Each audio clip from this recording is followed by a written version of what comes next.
It has been a busy week in Milwaukee as the Republican National Convention marked its third day. Today, Quinn Gorham talks to Minnesota's political party chairs about their thoughts on one of the biggest moments of the convention, former President Trump picking a running mate.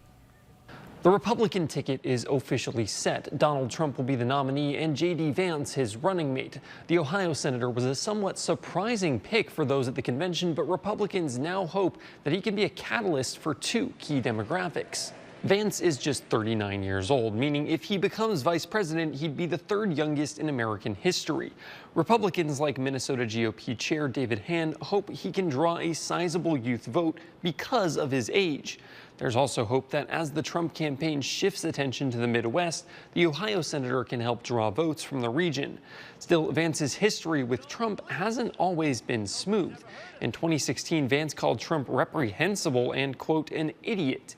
Still, Hann says he's confident that the senator is the right pick.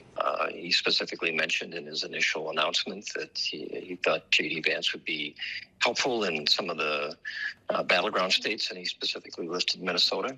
I think that's correct. Meanwhile, the DFL is already slamming Vance for his stances on abortion and on the 2020 election. In a statement, DFL party chair Ken Martin called Vance extreme and out of touch. It's clear that Trump's pick is a strategic one, but whether it'll pay off remains to be seen. Vance is still a relative newcomer to the political scene, and even the Michigan Republican Party chair was quoted the other day as saying he, quote, doesn't know him. Reporting in St. Paul, I'm Quinn Gorham. Vance is expected to address the crowd tonight at the RNC.